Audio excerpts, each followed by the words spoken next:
Olá, boa noite, bem-vindos à edição especial do 8 News de final de semana, sempre trazendo um convidado aqui para uma entrevista espetacular, com muito respeito e deixando você, amigo telespectador, sempre muito bem informado com tudo que acontece no Brasil e no mundo. Especificamente hoje vamos falar sobre a cidade de São Paulo. Estamos recebendo nos estúdios da TV 8 o nosso querido vereador Mário Covas Neto. Boa noite, vereador. Muito obrigado pela presença. Boa noite, muito obrigado pelo convite. Eu sempre que participo de um programa assim, eu fico muito satisfeito que é a maneira de você um pouco prestar contas do seu mandato e tudo, sim. a maneira da gente se colocar. Então, fico muito feliz pelo convite. Muito obrigado. E esse será o assunto. Nós vamos aqui, quase que uma prestação de conta, vamos falar sobre o que está acontecendo na Câmara dos Vereadores. O vereador Mário Covas é do Podemos e já está no segundo mandato. O primeiro, eleito em 2012, o senhor teve 60.607 votos. E no segundo, 2016, com 75.593. Realmente só é um número expressivo, principalmente na segunda. Você sabe que é uma coisa interessante. Eu venho de uma família de político e, obviamente, eu cheguei ao meu primeiro mandato por conta da história política do meu pai. Não tenho dúvida disso. Uhum. E fiquei muito feliz que me depositaram uma confiança. Claro. Só que isso me trouxe uma responsabilidade imensa para saber se eu seria capaz de corresponder àquela expectativa. As pessoas, eu considero meu pai, do ponto de vista político, num outro patamar. Sem dúvida. E me colocar com a responsabilidade de poder atender a expectativa daquele eleitor era uma coisa que me martirizava. E quando você vem no curso do mandato, você não sabe muito bem como é que você está indo, porque para prefeito, para cargo majoritário, é fácil, você tem pesquisa eleitoral, mas para vereador ou para deputados, é sempre uma coisa que se passa, é o parlamento como um todo, não individual, né? Mas eu acho que é uma aprovação isso. Então, para mim, o teste, para saber se estava bem ou não, foi a reeleição. Sim. Aí eu me senti mais seguro de que o caminho que eu estava trilhando, se não foi aprovado por todos os 60 mil que pelo menos ao ter mais votos, eu acho que eu conquistei um pouco mais. Conquistou mais, não? Teve aprovação, sim, dos 60 mil, e depois teve aí mais pelo menos 15 mil aí que apostaram e acreditaram no senhor. E tem um dado, sabe? Me desculpe, só para complementar. Depois disso, há 2 anos atrás, eu fui candidato a senador. Mas eu ia falar aqui, 2 milhões de votos. Exato, e na cidade de São Paulo, perto de 600 mil votos. O que me dá sabe, com uma condição. O meu número não era o número do governador eleito, nem o número do presidente eleito. O que é natural, o eleitor pegar o mesmo número e fazer a sua chapa completa.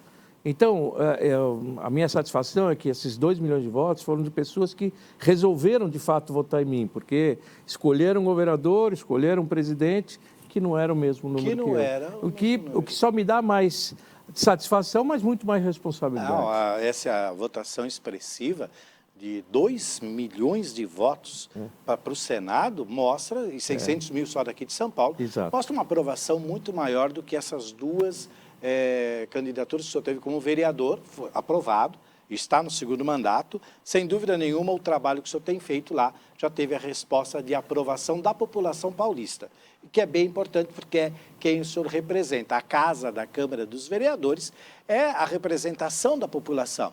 Os nobres vereadores estão ali para representar a população nas suas demandas, necessidades, enfim, e estão cumprindo o seu papel. Alguns muito bem, outros não, e é a urna que responde sempre em cada eleição. O senhor foi aprovado na primeira, conquistou mais um número, e olha, pela votação aqui para o Senado, o senhor pode se reeleger várias vezes aí em outras posições que já tem o apoio não só da família, que tem um legado político maravilhoso, ímpar, porque se não fosse, o senhor não estaria aí, pode ter certeza. E, sem dúvida nenhuma, é uma responsabilidade carregar esse sobrenome Covas. Eu tive oportunidade, ainda jovem, quando era jornalista, ainda de rua, repórter de rua, seu pai ali na ativa sempre foi muito austero na defesa da população, dos direitos do cidadão. Eu me lembro muito bem da forma como ele governava e, sem dúvida nenhuma, se não tivesse a aprovação do nome da família, o senhor não estaria onde o senhor está hoje. Eu não tenho dúvida. Por isso, a dificuldade... Sim, sim. Mas, superado esse temor, nós estamos aí tentando fazer o melhor possível. Ele já apresentou 178 projetos como autor e coautor. Obviamente, desses 178, com todo mundo que cria alguma coisa, né, vereador, sempre tem aquele ou aqueles projetos que falam, puxa, eu gosto desse. Esse é um projeto que eu fiz pensando em determinada coisa, eu fui bem sucedido aqui, eu não consegui ali. Eu queria que o senhor desse um resumo, claro que nós não teremos tempo aqui para falar dos 178, mas claro que você pode entrar no portal do vereador depois e dar uma analisada, que você vai encontrar tudo isso lá. Daqui a pouquinho eu vou falar até da prestação de contas que ele já deixou aqui para a gente e, obviamente, a gente vai conseguir mostrar isso. Tem digital também, né? Eu recebi o digital. Já já a gente vai falar sobre tudo isso. Aqui você vai encontrar muita coisa sobre esse assunto. De qualquer forma, desses 178, vereador, eu queria que o senhor destacasse aí, pelo menos alguns que o senhor acha de real importância. Porque nós, tudo isso que a gente está tentando passar aqui para o amigo telespectador nessa questão dos projetos, porque muita gente questiona, às vezes, alguns projetos sobre qual seria a parte boa para a população nesse caso, ou não. E aí, por isso que a gente pergunta desses 178 ou qualquer outro, qual é aquele que tem aí uma relevância um pouco maior ou melhor nessa questão. E eu vou pedir, então, para o vereador aqui, ele está pensando, porque é muita coisa, eu imagino que não deva ser fácil falar sobre qualquer um deles, né? Eu encaro os projetos de lei, especialmente os que eu sou autor, como se fossem filhos meus, assim, como de minha criação. E gosto, de fato, muito deles.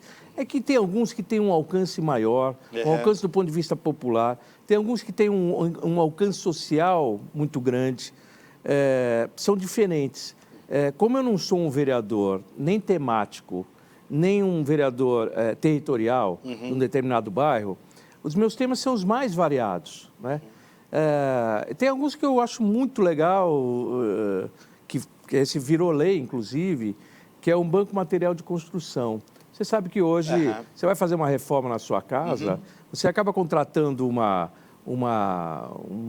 empresa... Um empreiteiro. Sim, ele faz as coisas e tal, e tem lá uma caçamba para você jogar o resíduo. Aquele resíduo depois é recolhido e levado num aterro sanitário. Mas muitos desses resíduos são reaproveitáveis. O que a gente propôs foi exatamente que você houvesse um órgão municipal para recolher esses resíduos que podem ser reutilizados e serem destinados às pessoas de baixa renda, que no momento, aquelas pessoas que estão em situação mais de vulnerabilidade de habitação, ou alguém que sofreu ou quer fazer algum tipo de reforma, enfim. Lógico que, além desse material não utilizável, com a possibilidade de você receber das empresas, de um modo geral, até doações disso. Sim, né? Tem muita gente que tira pia, né? Tira o vaso sanitário. Não, até estou falando de lojas que vendem e que mudou o modelo antigo e doa. Eu acho que isso tem um alcance muito grande. Não é só no alcance das pessoas que propriamente podem ser beneficiadas ali, mas a própria cidade. Porque ao você fazer isso, você economiza no frete, e você alonga a vida dos seus aterros sanitários. Na medida em que ele deixa de receber esse resíduo, ele vai receber mais resíduo orgânico e ele vai ter mais tempo de vida útil. Então, é um jogo de ganha-ganha. A prefeitura vai gastar menos com frete, menos com o descarte daquele resíduo e uma população de baixa renda pode ser beneficiada. Esse é um exemplo de uma coisa bem legal. Outra coisa que deu uma repercussão muito grande e que eu acho que foi pensado mais para animais, mas que é o negócio de fogos com barulho. Pois é. No começo a gente pensou mesmo como animais, mas conforme a gente foi discutindo o tema, fazendo audiência pública tal, e conversando com especialistas, a gente começou a perceber que é o seguinte: o alcance é muito maior. Você alcança idosos, você alcança doentes, você alcança crianças, você alcança pessoas com como é que chama? Autismo. Você sabe que o autismo tem uma sensibilidade auditiva muito grande. E chega a bater a cabeça e tal. Os pássaros também. E uma outra coisa que a gente também acabou descobrindo, que os fogos utilizados, eles também não vão para aterro, porque eles recusam a receber com medo de ainda de ter pólvora, alguma coisa a ser... E, claro que agora eu vou falar uma coisa que não vale só para o que tem de barulho, mas vale para fogos de modo geral. Quando você tem a época de São João aqui, que é uma época de festividades muito grande, que se usa muito, né? Chega a ser o aumento de números de casos de pessoas nos hospitais para tratamento de queimaduras, ou até mesmo de ferimentos, até de perda de pedaços dos membros em função dos fogos, é bastante grande. Sim. Bem, a gente fez isso, num primeiro momento, pensando nos animais, teve esse alcance todo. E o legal é o seguinte, que a gente estabeleceu lá uma determinada penalidade para quem fizesse isso. Fogos com barulhos, não é fogos de embelezamento, de luzes, não é isso. E aí eu notei o seguinte, claro, na hora que você faz o negócio, as pessoas falam, mas quem vai fiscalizar isso? Como é que vai fazer? Realmente a fiscalização é muito difícil. O que vale é a conscientização da pessoa. E olha, eu morava, agora não estou morando exatamente ali, mas eu morava do lado de uma comunidade e que, estranhamente, quando às 7 horas da manhã... Tinha um sinal. Tinha uns fogos assim, que tem essa outra utilidade também. Outra utilidade, né? E eu notei que teve até a Copa do Mundo e a quantidade de fogos com barulho diminuiu sensivelmente. O que me leva a crer que houve uma sensibilidade da população, conscientização, e elas passaram a respeitar, independentemente se vai pagar uma multa ou não. Esse é um dos projetos aí.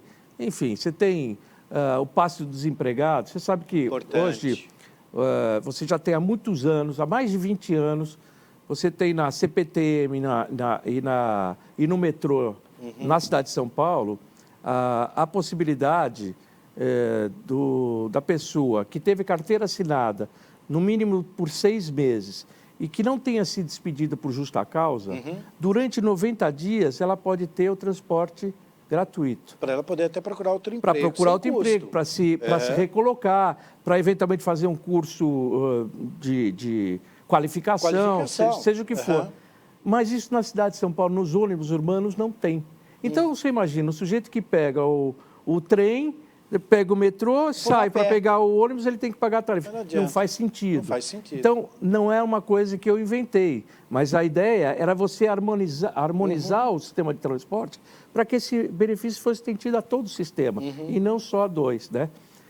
Esse projeto também é de um alcance que eu acho bastante grande. Importante, né? Ele mexe com a parte social. Até porque o senhor hoje integra a Comissão de Trânsito e Transporte na Câmara, né? E é vice-presidente da Comissão de Relações Internacionais. Essa questão de transporte já faz parte dessa sua preocupação com relação também à mobilidade, principalmente desse desempregado, que é o momento que ele mais precisa. Então, tem uma série de coisas em todas as áreas. Você tem na área animal também a possibilidade de a pessoa ter um desconto no seu imposto para adotar um animal, que muitas vezes é largado à sua própria sorte. Então, até para você estimular que as pessoas façam isso, que possa custear a comida, os remédios dos animais todos, e que ele tenha um incentivo por aí. Enfim, são vários. São 178 projetos, dentre autoria e coautoria, e, claro, todos visando o bem-estar da população e, claro, para que beneficie você, principalmente quem está desempregado nessa época, né, vereador, em que tanta gente perdeu o emprego, está precisando de trabalho, não tem aí recursos. E não é uma coisa para a vida toda, não é eterna, durante 90 dias. Sim, é o então, tempo algo para que o sistema pode suportar. Pode suportar. Tanto que o metrô e a CPTM já suportam isso há mais de 20 anos. Há mais de 20 anos. Então, não é um número menor. Agora, o incrível é que um projeto que deu mais repercussão para a imprensa era um projeto, para mim, de menor significado, mas que deu Eu lembro que no dia que eu apresentei, eu fui procurado, eu dei mais de 20 entrevistas naquele dia, 21 entrevistas. Eu fiquei assim impressionado, porque eu não imaginei que fosse dar essa repercussão. Foi logo no início do primeiro mandato, que era o seguinte: você sabe que as regras de trânsito, elas são nacionais. O vereador não pode legislar sobre isso. Mas aqui, na cidade de São Paulo, você tem uma coisa que só aqui que existe, que é o rodízio. E o rodízio aqui funciona em 2 períodos no dia. Ele não funciona o dia inteiro. E muitas vezes, quem mora aqui em São Paulo sabe, às vezes, seja por uma garoa, seja por um acidente, seja de um congestionamento qualquer, você sai para ir de um lugar para o outro, imaginando que o tempo de percurso vai dar, e às vezes, antes de você chegar no percurso, começa o rodízio e você não conseguiu chegar lá. No meio da marginal. E você está preso ali e é multado, porque você infringiu o rodízio. Bem, neste caso, você claramente não é um infrator contumaz. Você não é. Você é um infrator eventual e que a cidade mesmo, pela sua complexidade, permitiu que você fosse... A circunstância daquele momento. Isso, aquela circunstância. Que você cometesse essa infração. E aí, você vai olhar o Código do Trânsito, ele faz o seguinte: as penalidades vão de advertência até a cassação de carteira. Vai graduando, conforme o nível da infração, você vai aumentando. Só que a advertência, ela nunca é usada para nada.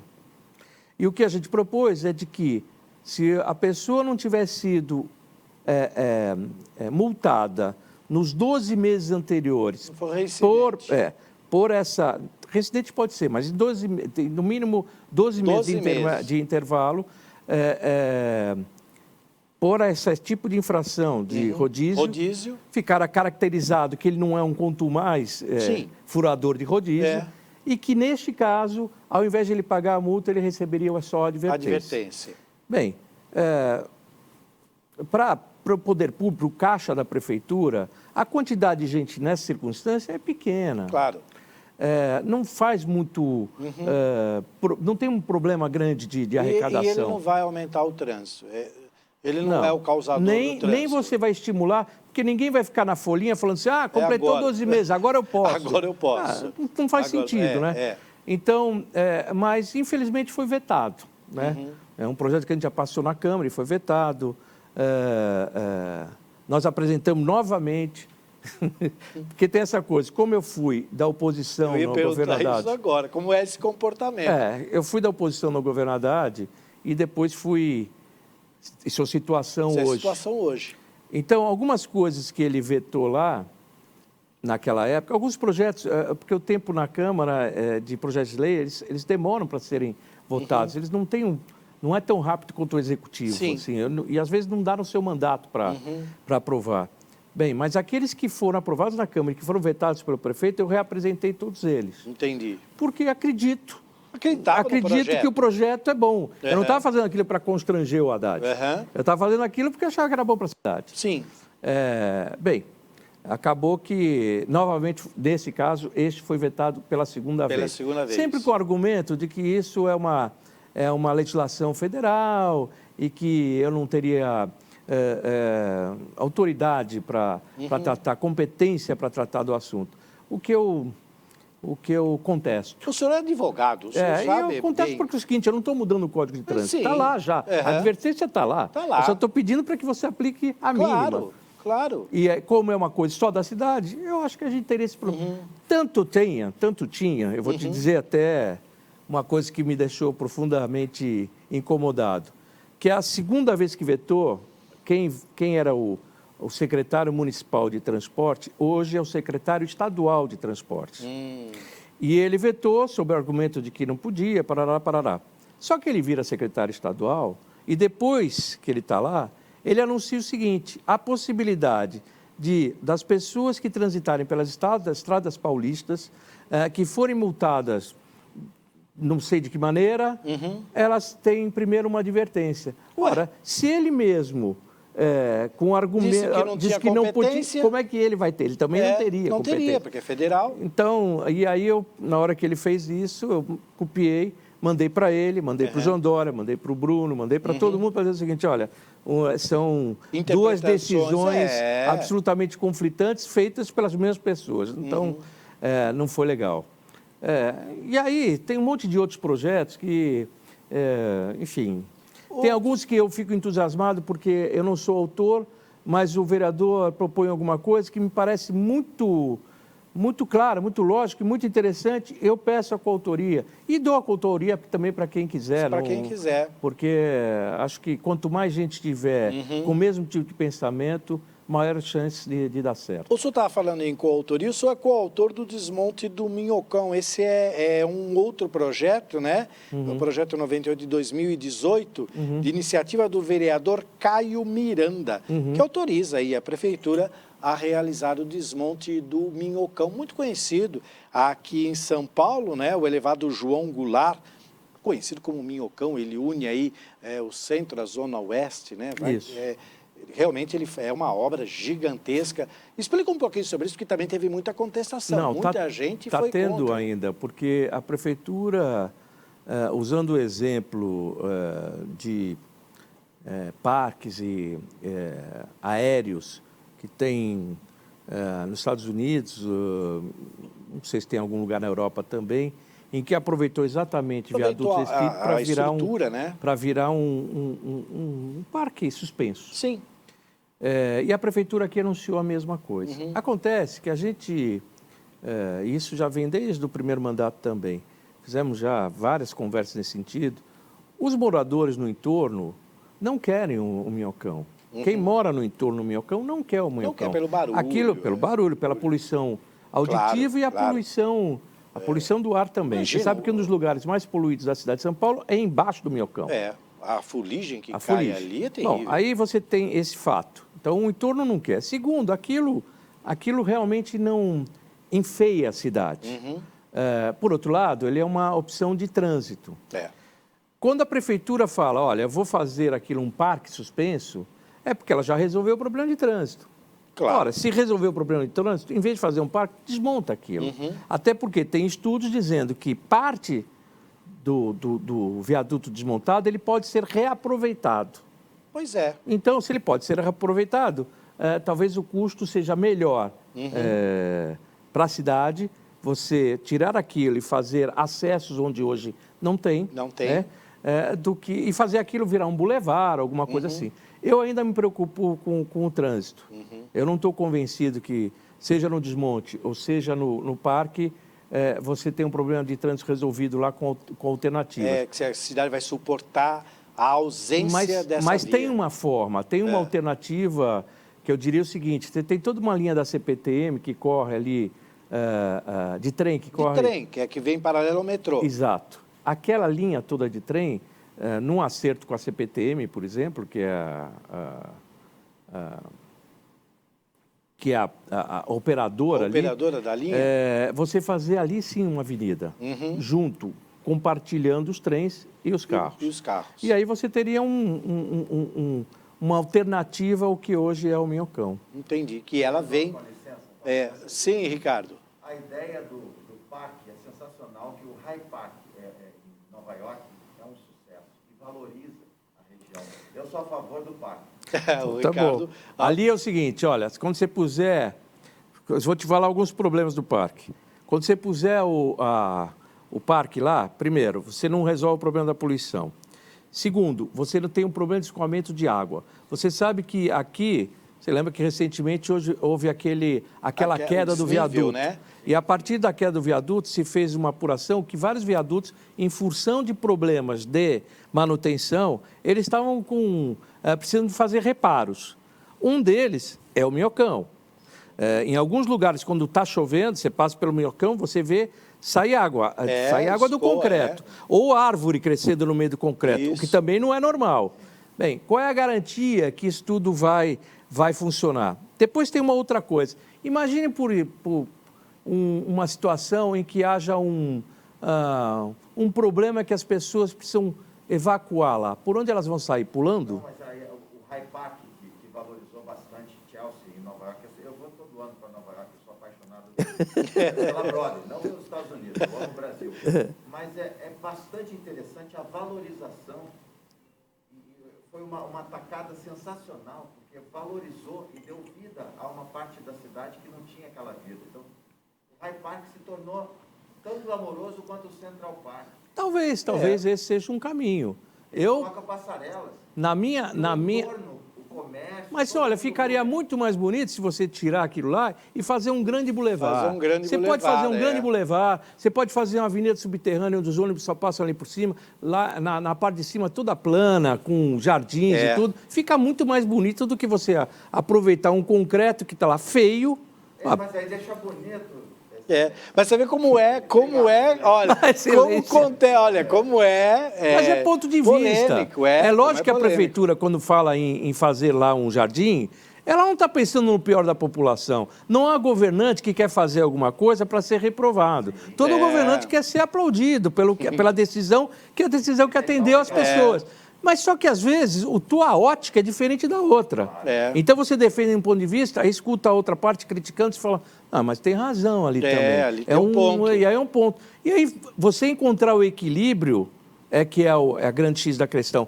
Para você, então, você está me dizendo o seguinte, para transformar aquilo em parque, a prefeitura a cidade vai ter que investir um dinheiro para fazer passarelas. E a manutenção disso? Então...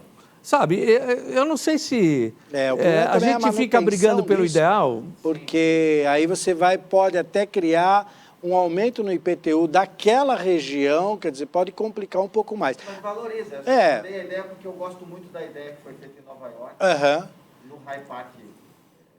Você não é o único. Tanto que tem essa discussão, está sendo travada. Essa discussão é travada. E muita gente, vereador, o senhor deixou claro aqui, essa questão de muita gente não saber exatamente até onde pode ir. O senhor disse, existem certas questões que o próprio vereador não pode atuar porque foge da sua competência como vereador e tudo mais. Muita gente também exagera até em algumas reclamações, culpando a prefeitura, culpando os vereadores que não fazem nada sobre determinadas coisas, sem saber que, às vezes, não cabe só à prefeitura ou a um vereador resolver aquele problema. Por exemplo, nós temos várias reclamações aqui no nosso 8 News, para quem nos acompanha, tem a participação do telespectador, e a gente tem esse serviço de utilidade pública, que é o nosso canal de comunicação. Muita gente reclama de zeladoria na cidade, buracos, uma série de coisas que são abandonadas, remendos no asfalto e tudo mais. Recebemos essa semana uma reclamação de uma subprefeitura que não costuma deixar tanto a desejar, que é a subprefeitura do Butantã. Uma determinada avenida com um escoamento de água muito grande num buraco, aquela coisa toda, diz que já foi feita reclamação e a prefeitura até agora não fez nada e não tem nenhum vereador para ajudar a resolver. Seria o caso mesmo da culpa da prefeitura? Seria o caso de algum vereador resolver? Explica isso para o nosso amigo telespectador, para que ele entenda como funciona essa questão. Bom, primeiro, a gente precisa entender qual é a atribuição do vereador. O mandato do vereador é basicamente para duas coisas. Propor leis e fiscalizar o executivo. Fiscalizar o executivo no cumprimento do orçamento. Ok. Essa é a função do vereador. Mas muitas vezes o vereador serve também como intermediário aos desejos da população de se ver resolvidos seus problemas. Ele não tem a caneta, nem os instrumentos, os recursos para resolver o problema. Mas ele pode ser um intermediário pressionando a prefeitura ou a subprefeitura para que resolva os problemas. O problema é que, na cidade, numa cidade complexa como essa, os problemas, às vezes, não são também de competência da prefeitura. Vou dar um exemplo. Você tem aqui concessionárias como a concessionária de energia elétrica, a ANEEL, você tem a a Comgás, você tem a Sabesp, e que fazem obras pela cidade para atender as suas demandas. Essas obras são de responsabilidade delas, porque isso tem custo das empresas. Primeiro porque é de especialidade delas, e às vezes para ela consertar uma coisa, ele cria um outro problema. Então vai lá consertar o cano que furou e arrebenta o asfalto. Deixa um buraco. E deixa um buraco, ou deixa um desnível. Não é para deixar buraco, porque tem convênio, ele tem que fazer. Eu não sei se você notou, mas houveram algumas modificações nos reparos dos buracos das concessionárias. Antes eles faziam simplesmente um remendo. Agora tem um quadrado, você pode ver que é um quadrado maior. Estabeleceu-se uma outra condição. Um critério. Mais do que isso, antes a prefeitura fazia o seu trabalho, a concessionária simplesmente ia lá, acabou de fazer um asfalto, ia lá quebrar para fazer as coisas, não tinha comunicação. Ela não avisava a prefeitura do que ela tinha para fazer. Hoje, ela antes de fazer, ela tem que avisar, para você ter uma coisa mais conjugada. Então, mas não interessa, para o munícipe, ele não interessa para ele se o buraco é municipal, estadual ou federal. Ele quer que Aí ele quer que resolva o raio do buraco. O mais perto que ele tem é o vereador ou a prefeitura regional. Mas se a prefeitura recebe uma demanda que ela não consegue resolver, e que é uma demanda de um desses órgãos, outros órgãos públicos, o que ela faz? Ela leva conhecimento desses órgãos para que eles resolvam. Só que o prazo de solução daqueles órgãos não está na mão da prefeitura determinar.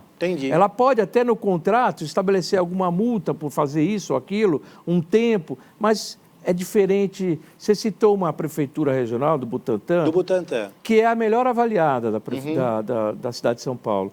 Melhor avaliada nos seguintes termos. O telefone 156 é o telefone de reclamações, que é onde concentra todo tipo de reclamação. Tem reclamação que não é por competência da prefeitura, mas aquelas que são, se faz uma medição da quantidade de solução e o tempo de demora de cada uma das soluções. A que tem a melhor avaliação é o Butantã. Para vocês terem uma ideia, o tempo médio para ela solucionar, por exemplo, uma questão de reclamação de buraco, é de um dia. Agora, daquilo que está no poder dela. E o prefeito lá é um prefeito, inclusive eu conheço bem, é um prefeito muito ativo mesmo. Ele, pessoalmente, em vários lugares e tal. Não é esse perfil. Agora, nós vivemos... Se não cabe a ele... Nós vivemos também num país que talvez, ao longo da história, para você fazer com que o asfalto chegasse mais longe, a qualidade do asfalto não era tão boa. Se tomou a decisão em algum momento de você expandir mais o asfalto do que propriamente você fazer ele de melhor qualidade. Além do que, o que eu falo de melhor qualidade? É você ter uma base do asfalto maior, você ter a noção de que se naquela rua, naquela avenida, passar ônibus, o peso, ou caminhões carregados, isso tudo tem uma equação para você fazer uma determinada capa asfáltica mais resistente. Adequada. E claro que isso custa mais dinheiro. Todo corredor de ônibus é concreto, para durar mais tempo. Porque, de fato, ele começa o peso deformar as coisas. Então, você vem agora num segundo processo da história da cidade de você melhorar essa qualidade do asfalto. Está se melhorando. Eu acho que nos últimos tempos, não vou falar que nos últimos 2 anos ou 4 anos, mas nos últimos tempos para cá, eu diria que desde a época do Kassab, pelo menos, onde se começou a fazer aquelas ranhuras no asfalto e renovar, você hoje já tem uma duração de vida útil do asfalto maior. Agora, claro que vai acontecer coisas pontuais. Isso é natural. E eu, veja, apesar de não ser atribuição do vereador, eu recebo muitas demandas. A orientação é, faça no 156, porque ela se torna oficial. Ela tem um registro oficial da prefeitura. A partir daí, você tem como cobrar o prefeito regional ou a autoridade que tem que solucionar o assunto. Gera um protocolo, Gera um protocolo. Mas se ainda assim a pessoa recebeu, fez e ainda acha que não está andando bem, procure um dos vereadores. Pode me procurar a mim, não há problema nenhum. Eu vou ter todo todo prazer em poder fazer esse meio de campo. Faço muito. Se você for ver aqui, além desse projeto de lei, você veja quantos ofícios a gente fez aqui. Quer ver?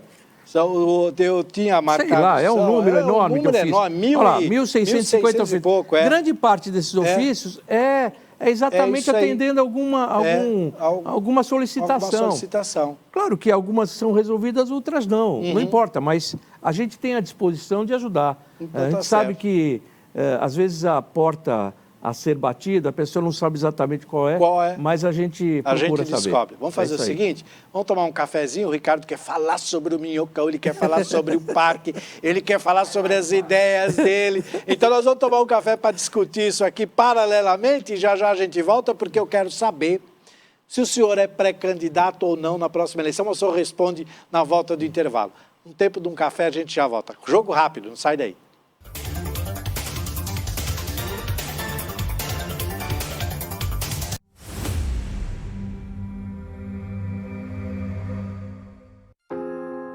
Eu sinto vontade de contar, mas eu não consigo.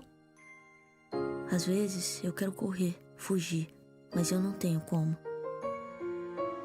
Eu sinto medo, muito medo, mas eu não posso gritar. Se pelo menos alguém me visse e percebesse. A cada hora, 3 crianças e adolescentes são abusados no Brasil.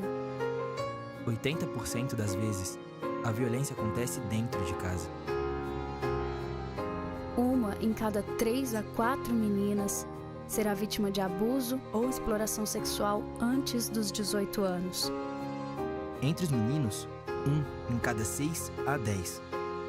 Você pode ser a voz de quem ainda não sabe como pedir ajuda. Denuncie anonimamente.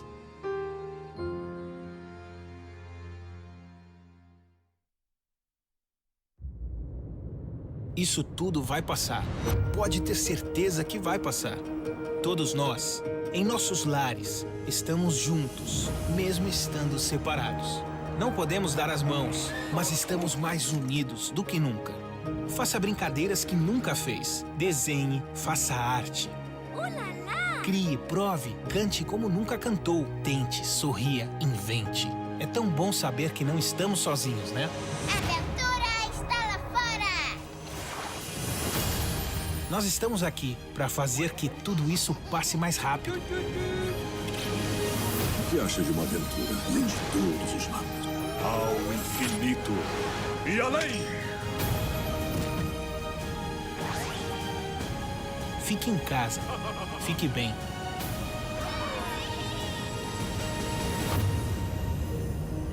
Separados, mas juntos. Elas crescem rápido. Por isso é preciso aproveitar cada momento do desenvolvimento das crianças. E para que elas sejam alfabetizadas no tempo certo, o governo federal, por meio do Ministério da Educação, criou o programa Tempo de Aprender, que vai investir em ações de apoio à alfabetização com base em evidências científicas. Acesse o site do MEC e faça gratuitamente sua inscrição no curso online em práticas de alfabetização. Ministério da Educação, Governo Federal, Pátria Amada Brasil.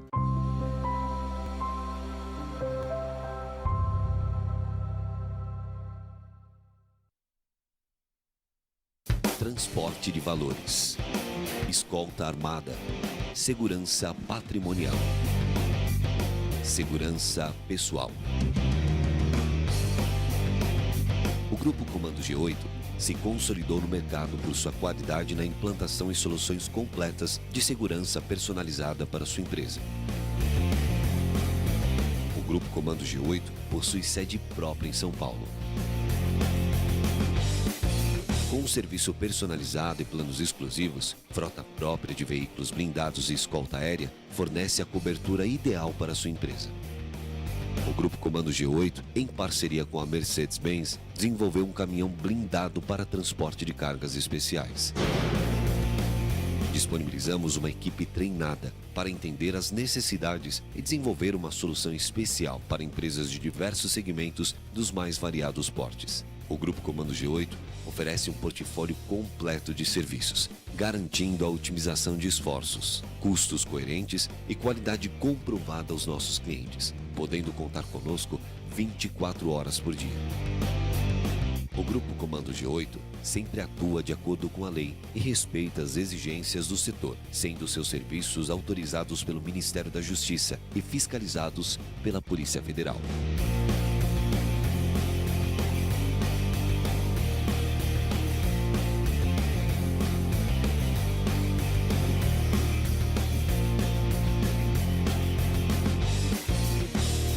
Grupo Comando G8.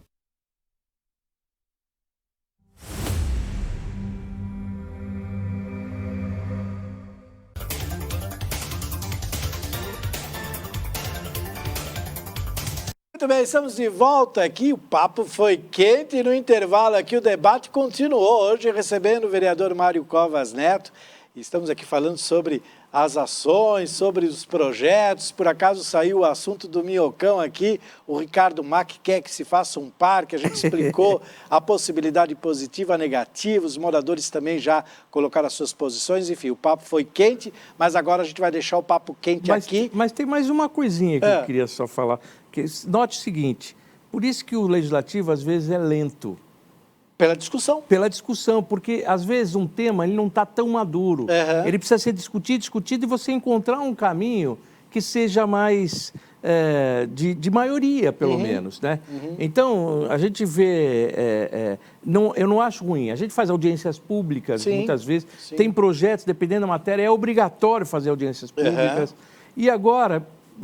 por incrível que possa parecer, na pandemia, nós fizemos audiências públicas virtuais. E a participação foi muito maior do que a presencial. Sim. Fizemos sobre educação, tinham 6 mil pessoas participando. Puxa vida, isso é bom, hein? Pessoas. Isso Excelente, é muito bom. Excelente, porque isso dá para o legislador uma orientação mais clara do desejo da população. Não adianta e você, na hora que ela ficar muito polemizada, você espera. Não é o momento adequado de você tomar a decisão. Então, foi bom até para explicar isso. Mas é um apelo que a gente faz, vereador, sempre aqui em nossas edições. O Walter Siglione, que é o nosso comentarista de política, que está aqui nos estúdios, vai participar, sempre participa aqui com a gente, toda quinta-feira tem o seu quadro. A gente sempre deixa clara essa questão da participação do eleitor nas ações governamentais. Não adianta só ficar cobrando, não adianta só ficar falando mal. Tem que participar para poder aí sim cobrar. Não é só falar, não, mas não fizeram nada, tá bom, o que você quer que faça? Eu não sei, aí também não adianta. Não, né? E isso é tão claro que se você fizer uma enquete e perguntar para as pessoas em quem elas votaram, por exemplo, a vereadora na última eleição, provavelmente ela não vai se recordar. Pois é. E isso é um desastre, porque ele pode ter votado em alguém que se elegeu, ele não está acompanhando o mandato, e de repente esse é o sujeito que está representando mal a ele. E que, se ele tivesse prestando atenção, não correria o risco de novo votar em alguém que ele não aprova. Então, a participação é absolutamente fundamental. É assim que você vai qualificar melhor a política e os seus representantes. O senhor é pré-candidato agora para a próxima eleição. Sou. Vai continuar com seus projetos? Pretende continuar com essa mesma vontade de resolver esses problemas? Tem alguma mudança em mente? O que o senhor pensa? Não, hoje mesmo já estava falando com... Ontem eu tive uma ideia de um projeto, hoje uma outra... Porque a gente vai vivendo o dia a dia e, por exemplo, eu fiz uma sugestão há tempos ao Executivo, fiz com o João Dória, fiz depois com o Bruno, e essa coisa não andou. E eu acho lamentável que não se... Então, vou fazer um projeto autorizando, não é uma lei obrigando, mas é uma lei autorizando o Executivo a fazer isto. O que é? É convênios com universidades e faculdades públicas e privadas do município de São Paulo, para que parte do estágio comprobatório dos seus alunos, em várias áreas, eles possam ser feitos em convênio entre a prefeitura e essas instituições de ensino.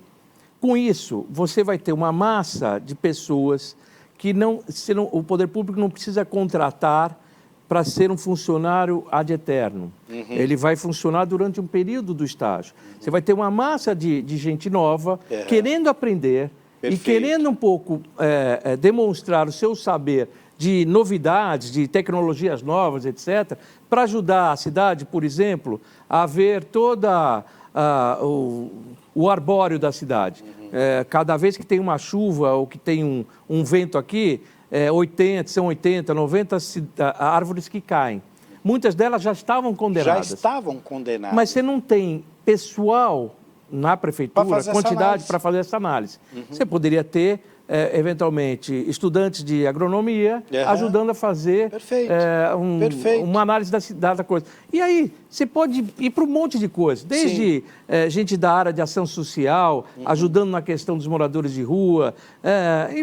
Olha, o pessoal de arquitetura, nas soluções habitacionais da cidade. Tem um monte de coisa por aí. As pessoas exigem uma qualidade de vida em sociedade, mas não sabem exatamente o que é viver em sociedade, que é essa participação efetiva. E mais ainda, você vai fazer com aquele rapaz, aí ele tem um pouco de noção de como é difícil você administrar Você está do outro lado do balcão.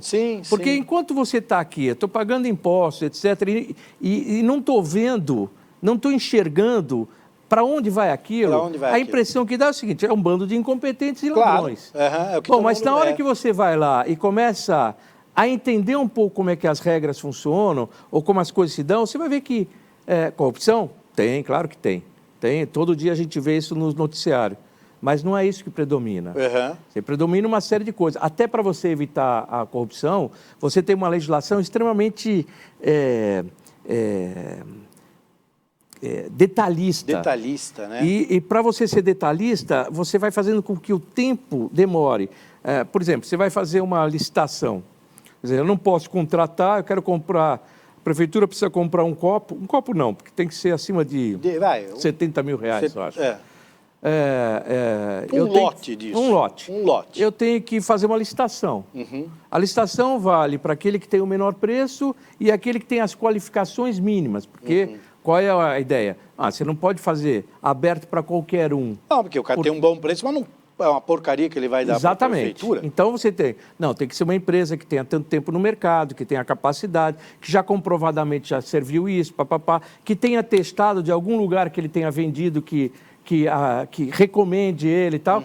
E no final, se ele atender todos os requisitos e tiver o menor preço, ele vai fazer. Só que os concorrentes dele podem dizer o seguinte, olha, ele não cumpriu, você tinha 20 itens mas ele tem um ali que ele não pôs a cópia autenticada. E aí não vale esse documento, porque ele não é o documento oficial, e aí vai na justiça, e a justiça, como a gente sabe, ela não é rápida, e as coisas não vão andando. Ou coisa do tipo assim, você tem aí obras do metrô, do monotrilho, etc. e tal, que em função da Lava Jato, que atingiu grande parte das grandes empreiteiras do país, com problemas. Por quê? Porque elas precisam de financiamento para fazer a obra. Elas tinham financiamento quando assinaram o contrato.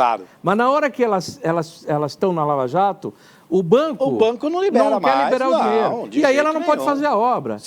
E você não tem um seguro que garanta a obra feita.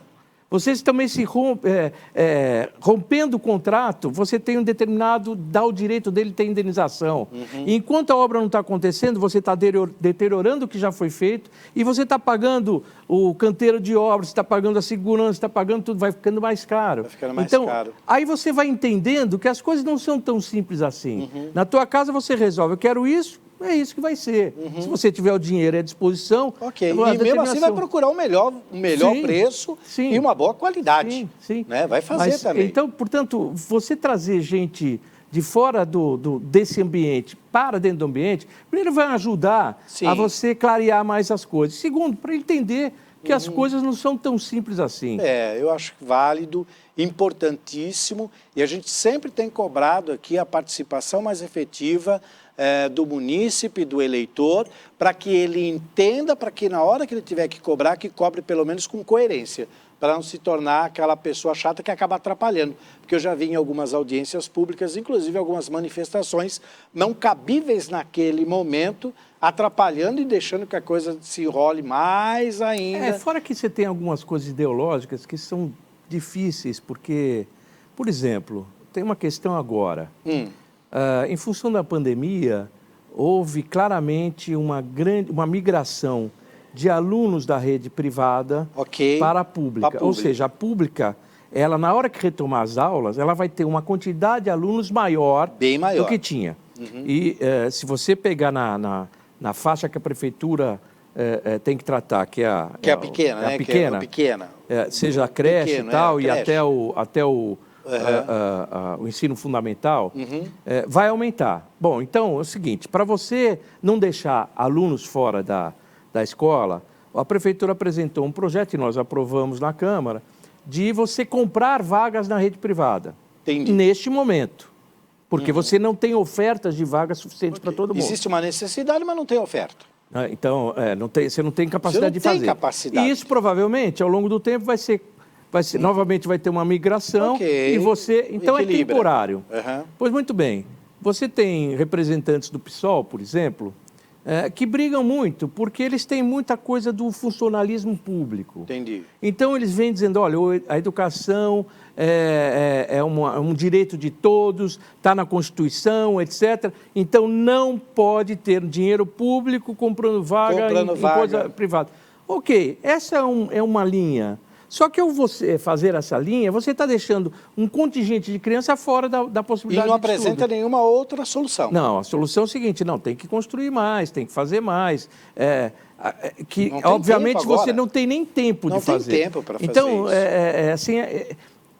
A discussão, às vezes, ela envereda um caminho que não é o caminho lógico, não é nem o caminho racional, é o caminho ideológico. Ideológico, sabe? exatamente. Ou então aqueles que digam, não pode ter interferência, tem que ser liberal, então deixa as coisas correrem e o Estado não tem que intervir nisso.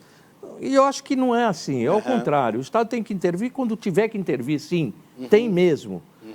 Ele não tem que ser o maior de tudo, nem tem que ser o menor de tudo. Ele não precisa ser o Estado mínimo nem o Estado máximo. No máximo, mas ele tem que, quando for necessário, intervir politicamente, intervir economicamente.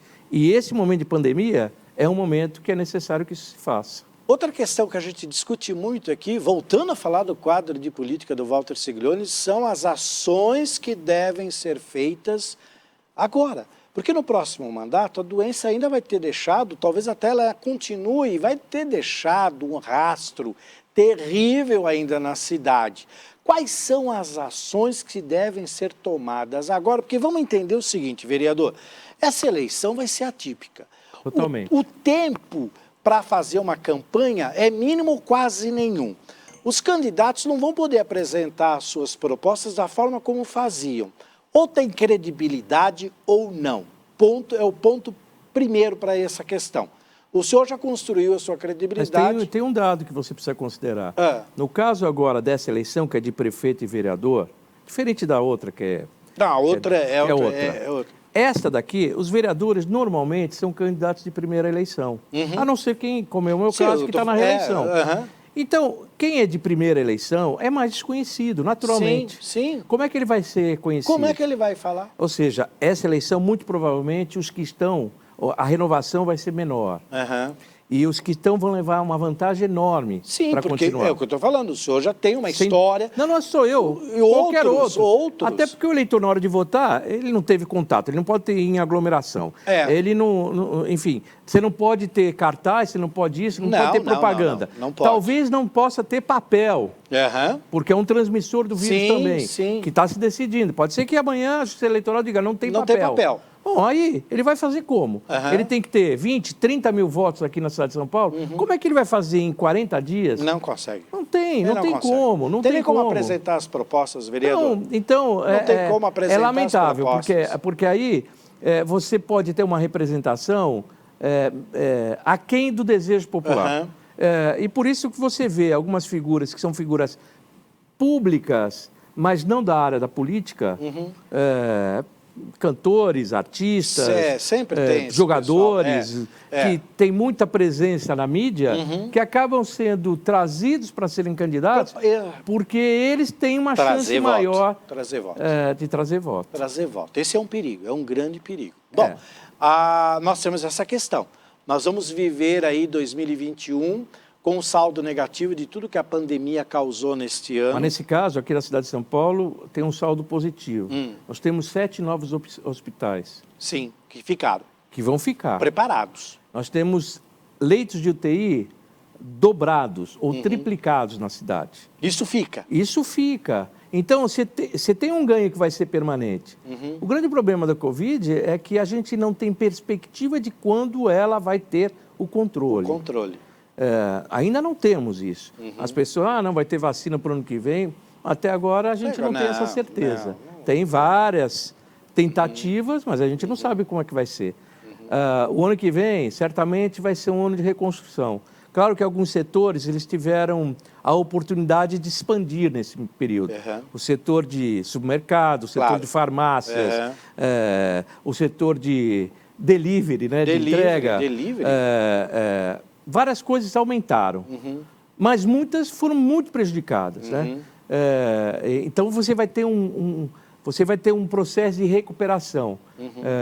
Também o poder público sentiu isso, porque as prefeituras, os estados e a União também, para você combater o Covid, você teve que injetar recursos que não estavam previstos no orçamento. E isso significa o seguinte, você tirar dinheiro de um lugar para pôr em outro. E agora, o ano que vem? Não vai ter o ano dinheiro. que vem você tem que reordenar isso. Né? Aqui em São Paulo nós autorizamos a prefeitura a utilizar os fundos, fundo de habitação, fundo disso, fundo daquilo, tem vários fundos no orçamento para que eles fossem utilizados para o Covid, para o combate.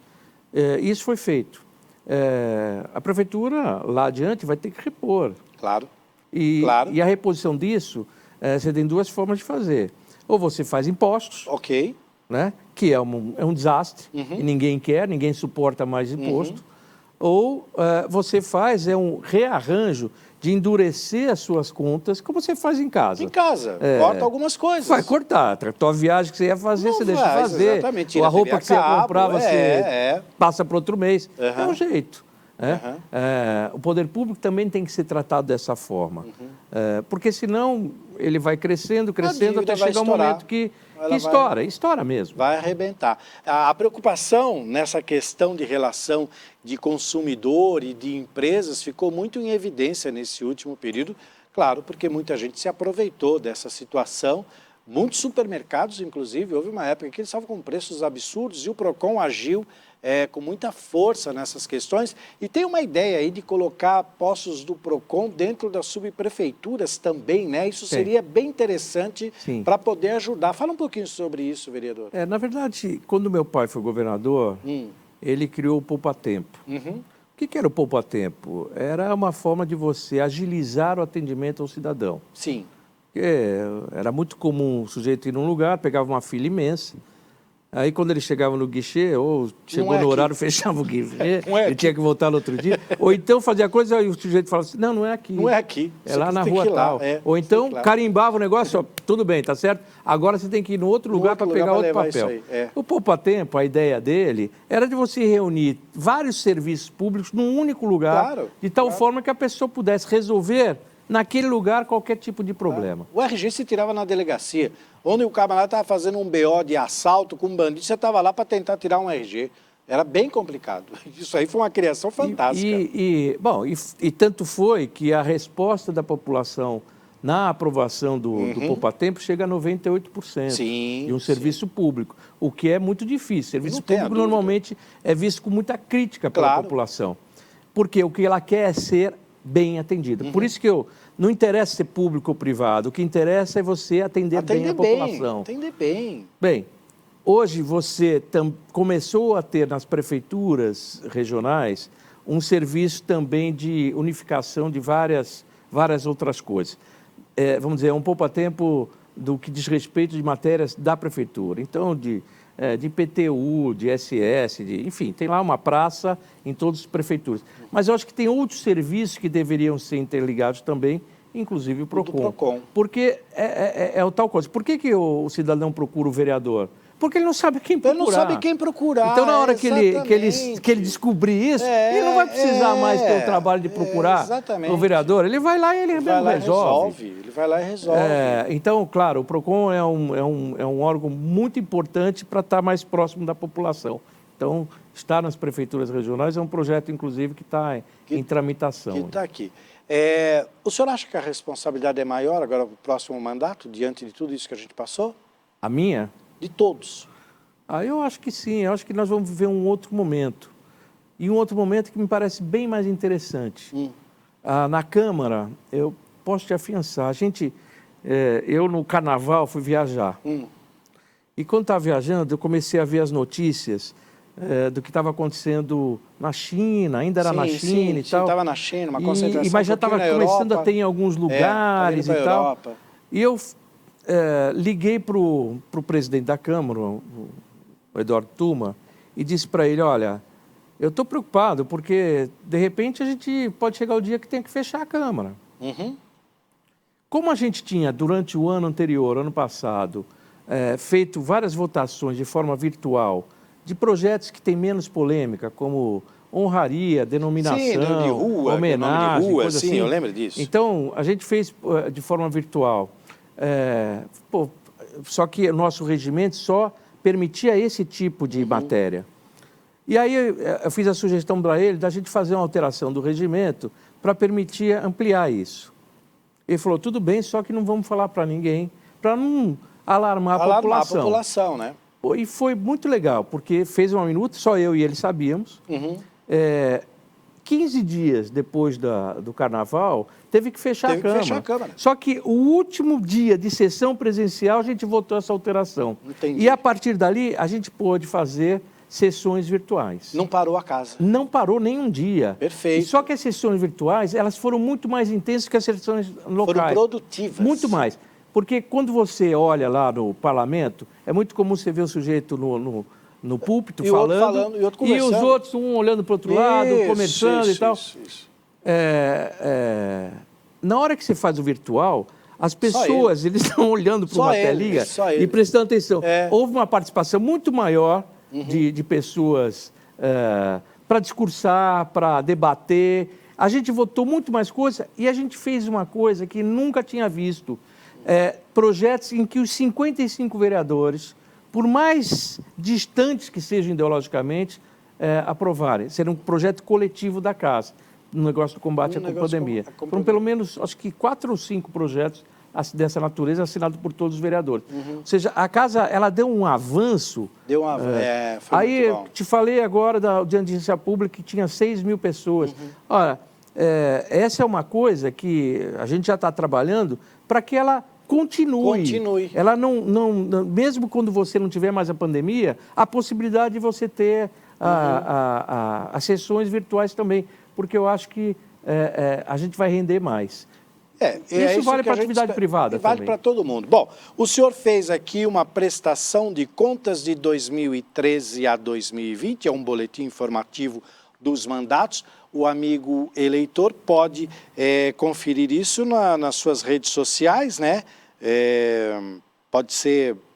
O senhor tem isso no Facebook, o senhor tem isso no site? Tem tudo lá. Está em todos os lugares. É só entrar no site do vereador, você vai olhar. Olha, eu olhei, são 105 páginas, 106 páginas, na verdade. A outra é só foto, mas são 106 páginas com toda a prestação de conta que você, amigo, deve visitar, sim, porque todo vereador deveria fazer isso para prestar conta, porque é uma obrigação dele, e você teria aí um manual para saber escolher bem. Suas considerações finais para que o senhor possa realmente continuar esse trabalho à frente dessa defesa da municipalidade, porque é isso que nós precisamos. Precisamos de gente séria trabalhando, vereador. Muito obrigado. Eu só queria justificar. Essa prestação de contas é uma obrigação da gente fazer mesmo. Mas tem um outro sentido. A Câmara trabalha bastante. Eu posso dizer que a grande maioria dos vereadores são vereadores que trabalham, sejam presencialmente na Câmara, sejam nos bairros, trabalham. E não é justo, muitas vezes, a gente perceber que a população tem uma imagem tão ruim da Câmara. E muitas vezes a gente escuta assim, eles não fazem nada. A ideia de fazer isso aqui é exatamente desmistificar isso aqui. E dizer o seguinte, você pode até achar que o que eu fiz, ou o que a gente tentou fazer, não te representa, não é bom e tal, mas não pode dizer que a gente não fez nada. Né? Tem 107 páginas aqui de um descritivo e mais de 178 projetos em que ele é autor e coautor. Então tem muita coisa que foi feita aí nesses 2 mandatos e agora vai fazer muito mais se eleito for. Vereador, sucesso, muito obrigado por sua presença. Nós estamos aqui abertos sempre para que o senhor venha conversar, porque esse é o canal de comunicação que nós temos com os nossos amigos telespectadores, sempre levando muita informação, clareza, responsabilidade no que a gente faz aqui, dando a notícia, e o senhor nesse papel tão importante. Uma cidade como São Paulo não andaria se não tivesse pessoas tão sérias como o senhor. Muito obrigado por sua presença. Obrigado mesmo. E como eu disse no início, essa é sempre uma oportunidade que a gente tem de devolver à população um pouco do trabalho da gente. E digo mais, sigam a gente, participe do mandato, critique, não há problema, não vou ficar ofendido com isso, desde que você dê a oportunidade para eu dar o meu ponto de vista. Eu não sou dono da verdade, e muitas vezes a verdade está com você, não está comigo. Então, portanto, participe. Obrigado. Obrigado, vereador. Recebemos então na edição especial de hoje do 8 News o vereador Mário Covas Neto, ele é do Podemos, pré-candidato à próxima eleição como vereador, e você sabe, se quiser consultar alguma coisa, entra no site do vereador, dá uma olhada em tudo que ele fez e tudo que ele ainda pode fazer por você. Eu espero você na edição de segunda-feira, ao vivo do 8 News, com os principais fatos que viraram notícia. Eu tenho todos um bom final de semana. Muito obrigado pelo carinho da sua audiência e continue com a nossa programação normal. Tchau, pessoal.